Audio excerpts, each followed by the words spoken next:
Hello friends, कैसे आप लोग। आप लोगों का स्वागत है आपके अपने channel future online classes Sonpur में। जैसा कि आप लोगों को बता दें कि हम लोग बिहार डीएलएड 2026 के साइंस के सेट नंबर 16 लगाने वाले हैं। इससे पहले वाले वीडियो में हम लोग सेट नंबर 15 तक लगा चुके हैं। यदि आप उस वीडियो को नहीं देखे हैं तो फ्यूचर ऑनलाइन क्लासेस के प्लेलिस्ट में जाकर उस वीडियो को देख सकते हैं। हम हर सेट में टॉप 20 इंपॉर्टेंट क्वेश्चन लगाते हैं, जैसे कि आप पीछे के स्लाइड्स में देख पा रहे होंगे। बिना किसी देरी के आज के पहले प्रश्न की ओर चले। तो आज का पहला प्रश्न क्या कर रहा है? आज का पहला प्रश्न बोल रहा है कि 16वें की प्रक्रिया का सह उत्पाद है। मतलब कि 16वें एक प्रक्रिया होता है, उस प्रक्रिया का क्या उत्पाद है? चूना है, कैल्शियम क्लोराइड है, कार्बन डाइऑक्साइड है, या सोडियम बाइकार्बोनेट है। तो 16वें एक प्रक्रिया होता है, उस प्रक्रिया में बेसिकली मतलब कि एक रिएक्शन है। मतलब कि प्रक्रिया नहीं बोल सकते आप, इसको रिएक्शन बोल सकते हैं। और वही पूछ रहा है कि उस प्रक्रिया में उसका सह उत्पाद मतलब कि उसके साथ और भी किस चीज का उत्पाद निकलता है। जैसे कि इस प्रक्रिया में NaCl, NH3 और अलग अलग पार्टिकल है। जैसे कि एक हो गया NaCl मिलता है, NaCl के साथ साथ बात करें तो NH3 अभिक्रिया करता है। एंड बात करें तो कैल्शियम कार्बोनेट के नाम सुने होंगे, CaCO3। मतलब कि जितने भी पार्टिकल है ये सभी के सभी क्या करते हैं, ये सभी के सभी इसमें अभिक्रिया करते हैं। और वही पूछ रहा है कि ये अभिक्रिया करके इसके साथ सह उत्पाद के रूप में क्या निकलता है। तो आपको पता होगा कि जितने भी अभिक्रिया होते हैं उसमें से ज्यादातर अभिक्रिया में सह उत्पाद के रूप में क्या निकलता है, तो कार्बन डाइऑक्साइड निकलता है। मतलब कि ऑप्शन सी क्या हो जाएगा, कार्बन डाइऑक्साइड CO2। क्या हो जाएगा, CO2 सही हो जाएगा। आई थिंक आपको समझ में आया होगा। नेक्स्ट क्वेश्चन नंबर दूसरा की बात करते हैं। तो क्वेश्चन नंबर दूसरा में क्या पूछ रहा है? क्वेश्चन नंबर दूसरा में पूछ रहा है कि निम्नलिखित में से कौन अम्लीयकृत, मतलब कि निम्नलिखित में से कौन सा अम्लीयकृत K2Cr2O7, K2Cr2O7 मतलब कि इसको क्या बोलते हैं, K2 को क्या बोलते हैं, जिंक बाइक्रोमेट के साथ, मतलब कि इसके साथ अभी ऑक्सीकरण कर एसीटोन देता है। मतलब कि ये भी केमिस्ट्री का ही क्वेश्चन है कि निम्नलिखित में से कौन सा है जो ये अम्लीयकृत K2Cr2O7 के साथ अभिक्रिया करके ऑक्सीकरण, मतलब कि ऑक्सीकरण और ऑक्सीडेशन एंड रिडक्शन पढ़े होंगे, मतलब कि ऑक्सीकरण और उपकरण। तो वही पूछ रहा है कि ऑक्सीकरण कर एसीटोन, मतलब कि एसीटोन का निर्माण कौन करता है? निम्नलिखित में से कौन सा ऐसा केमिकल है जो इसके साथ ऑक्सीकृत करके क्या करता है, एसीटोन का निर्माण करता है? वो कौन है? C2H5OH है, C2H5OH, जिसको हम अल्कोहल के भी नाम से जानते हैं। मतलब किसकी का अल्कोहल दारू बनता है। नेक्स्ट बात करें तो CH3CHO इंटू CH3 होगा, या बात करें तो CH3CH2CH2OH2 होगा, या बात करें तो CH2CH2OH होगा। निम्नलिखित में से कौन सा है जो K2Cr2O7 के साथ ऑक्सीकृत करके क्या कर रहा है, एसीटोन का निर्माण कर रहा है? तो आपको बताना होगा कि हाँ निम्नलिखित में से कौन सा सही है,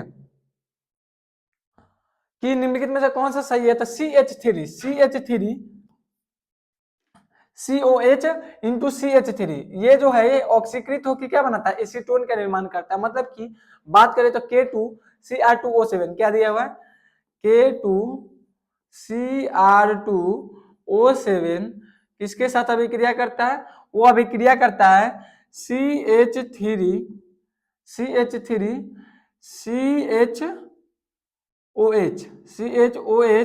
इंटू CH3 के साथ अभिक्रिया करके क्या बनाता है, तो इसके साथ अभिक्रिया करके एसीटोन का निर्माण करता है।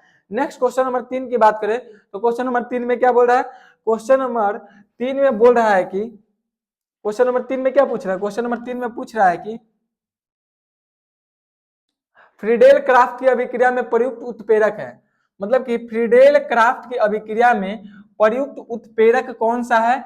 Platinum, copper, aluminium chloride. मतलब कि AlCl3 एल्यूमिनियम क्लोराइड को क्या बोलते हैं, AlCl3 बोलते हैं।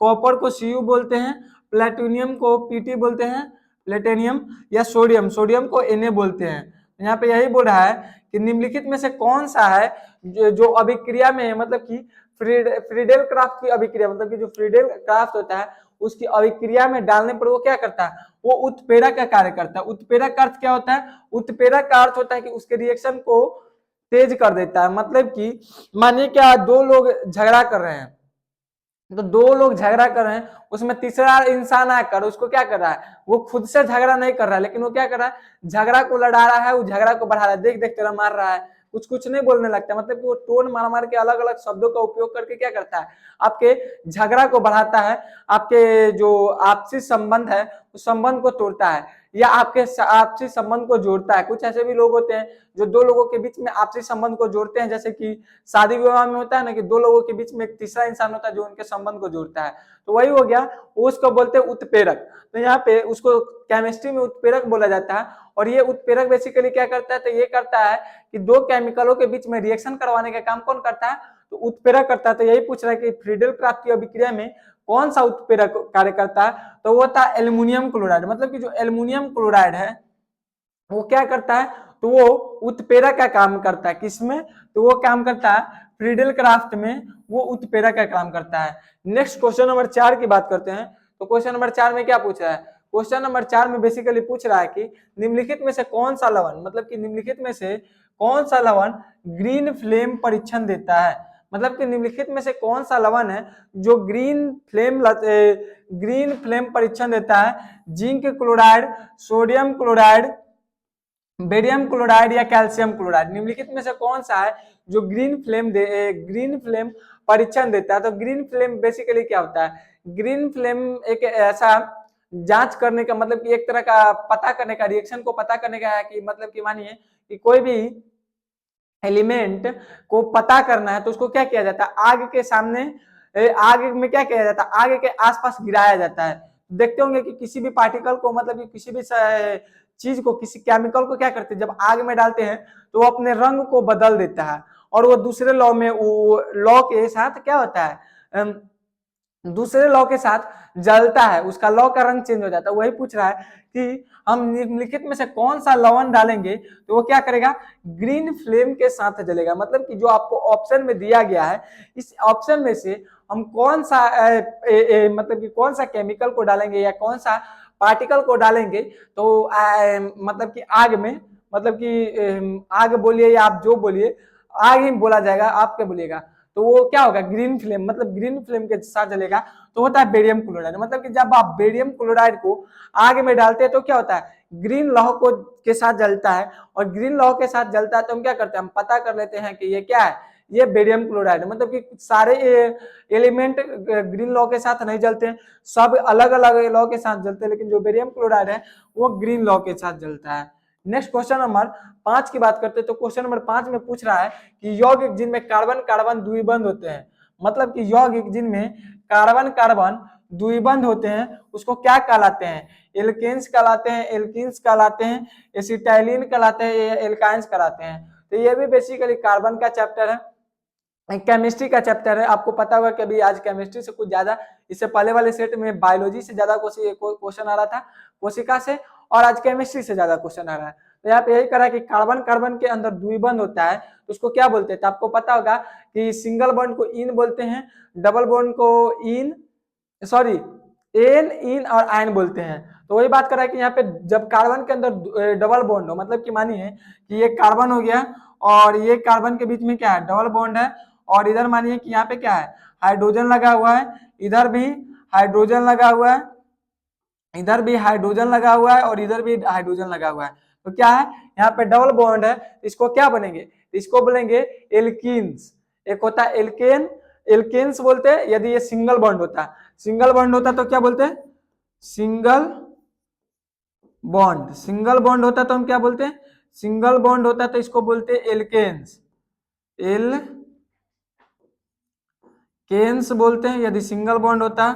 यहाँ पे क्या है, यहाँ पे डबल बॉन्ड है, डबल बॉन्ड, तो डबल बॉन्ड है तो इसको क्या बोलेंगे, डबल बॉन्ड है तो इसको क्या बोलेंगे, एल्किन्स बोलेंगे, एल्किन्स बोलेंगे।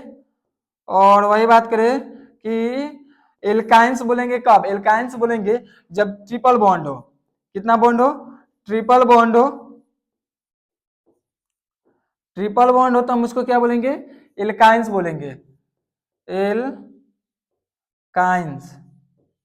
तो ये हो गया डबल बॉन्ड, तो इसको क्या बोलेंगे, एल्किन्स बोलेंगे। ट्रिपल बॉन्ड कैसा होता है, ट्रिपल बॉन्ड को भी हम आपको दिखा देते हैं। ट्रिपल बॉन्ड कुछ इस तरह से होता है, मानिए कि कार्बन है, देन ये इससे जुड़ा हुआ है, ये कार्बन है, इसके बीच में क्या है, ट्रिपल बॉन्ड है, फिर यहाँ कार्बन है और ये सिंगल है। तो इसके पास तो ये 3 1 4, ये दोनों तो संतुलित है, इसके पीछे H3 लगा दीजिए एंड देन इसके पीछे भी H3 लगा दीजिए, क्या हो गया, ये संतुलित हो गया। तो क्या हो गया, ट्रिपल बॉन्ड हो गया। और सिंगल बॉन्ड के बारे में तो जानते होंगे, कार्बन कार्बन कार्बन, यहाँ पे हो गया H3 एंड H2, ये क्या हो गया, सिंगल बॉन्ड हो गया। तो आई थिंक आपको ये सब जानते होंगे ऑलरेडी। और एल्किन्स एल्काइंस इससे भी नॉर्मल क्वेश्चन आ जाते हैं। नेक्स्ट क्वेश्चन नंबर 6 की बात करते हैं। तो क्वेश्चन नंबर 6 में आपसे पूछ रहा है कि विषाणु है, एक विषाणु है जो 3 भिन्न भिन्न परपोषी पौधों के ग्रस्त करता है। मतलब कि एक विषाणु आपको पता होगा कि विषाणु मतलब कि लोगों को जो संक्रमित कर देता है उसको विषाणु बोलते हैं।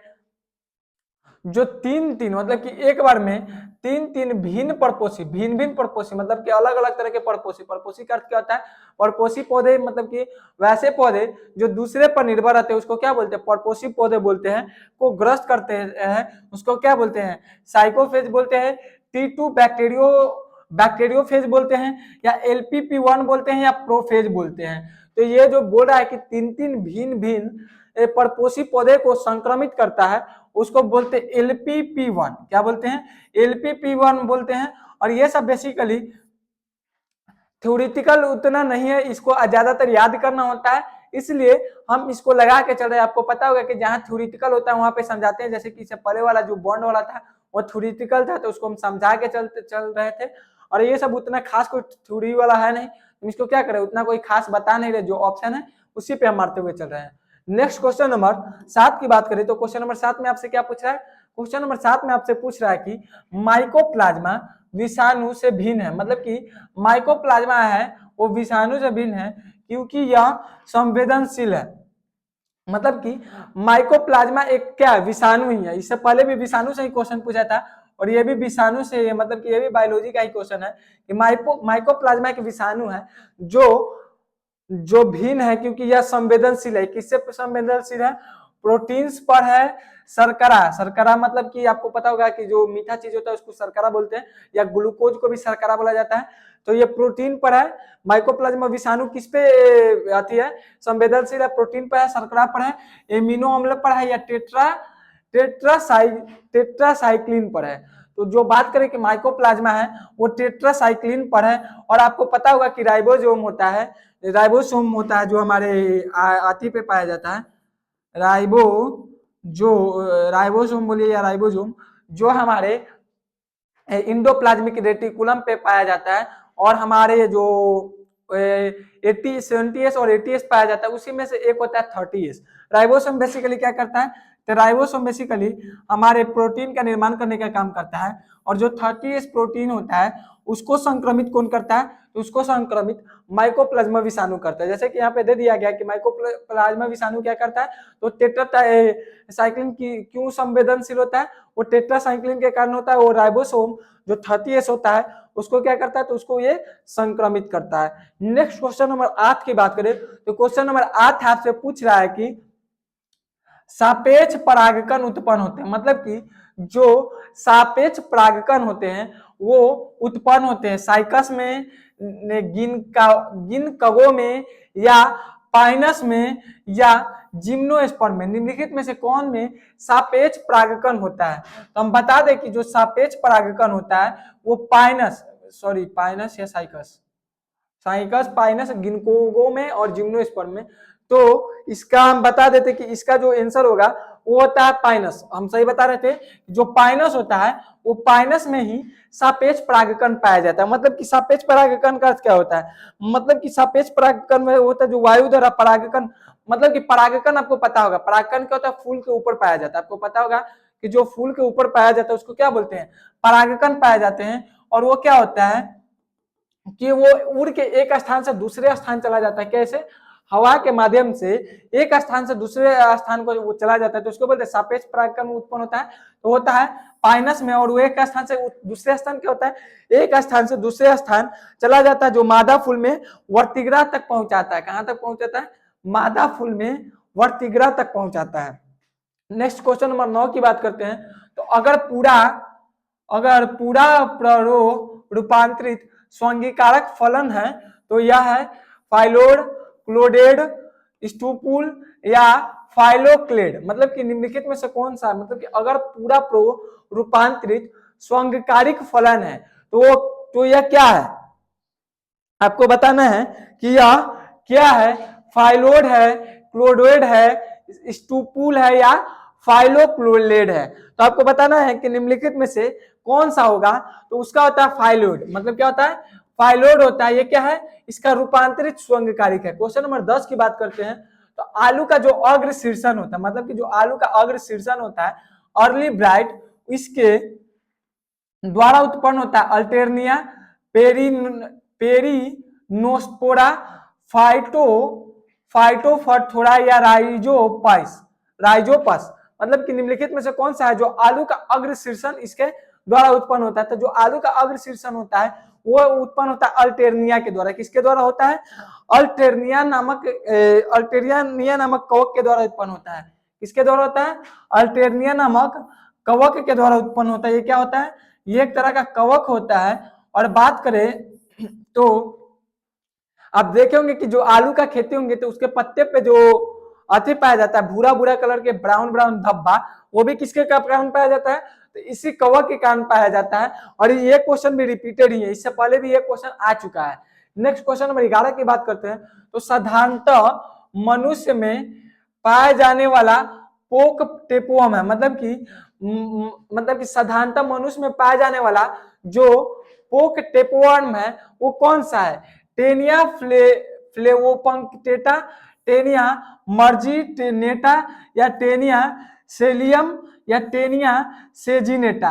मतलब कि निम्नलिखित में से कौन सा है जो मनुष्य में पाया जाने वाला पोक टेपोवर्म है। तो वो होता है टेनिया सेलियम। कौन होता है, वो होता है टेनिया सेलियम। क्या होता है, मनुष्य में पाया जाता है। कौन क्या पाया जाता है, मनुष्य में ये पाया जाता है। और यह परजीवी, यह क्या होता है, यह परजीवी मुख्य रूप से उस देश के लोगों के आंत में पाया जाता है जहां के लोग सुअर का मांस खाते हैं। मतलब कि ये कहां पाया जाता है, जहां के लोग सुअर का मांस खाते हैं। किसका मांस खाते हैं, सुअर का जो मांस खाते हैं वहां पे उसको क्या पाया जाता है, उसको पाया जाता है टेनिया सोलियम। ये क्या है, एक तरह का बीमारी है और वो क्या पाया जाता है, वहां के मनुष्य में पाया जाता है। और ये कहाँ पाया जाता है, आंत का बीमारी है। आपको बता दे ये कहाँ का बीमारी है, आंत का बीमारी है, इंटेस्टाइन का बीमारी है। और ये जो लोग देश की बात नहीं करते, जो लोग जो सुअर का मांस खाते हैं उन्हीं को ये बीमारी होता है, पोक टेपोवर्म। नेक्स्ट क्वेश्चन नंबर 12 की बात करते हैं। तो इसमें पूछ रहा है कि हरा हाइड्रा, क्लोरोहाइड्रा और विरिडिसिमा हरा इस वजह से दिखता है क्लोरोफिल की उपस्थिति, रंजक कार्य की उपस्थिति, क्लोरेला वर्लियस के साथ सहजीवी सहसंबंध, आसपास के पानी का रंग। यहाँ पे पूछ रहा है कि जो हरा हाइड्रा होता है, हाइड्रा पता होगा जो ये भी एक सेल वाला होता है। नेक्स्ट बात करते हैं क्लोरोहाइड्रा एंड विरिडिसिमा, हरा इस वजह से दिखता है। ये हरा किसकी वजह से दिखता है, तो आपको पता होगा कि जितने भी चीज हरा दिखते हैं, मतलब कि जितने भी चीज हरा दिखते हैं वो किसके वजह से दिखते हैं, तो दिखते हैं क्लोरेला वल्गरेस के साथ। मतलब कि ज्यादातर तो दिखते हैं क्लोरोफिल के, मतलब कि हरे जितने भी पेड़ पौधे होते हैं, तो हरे पेड़ पौधे किसके वजह से होते हैं, पेड़ पौधा हरा होता है।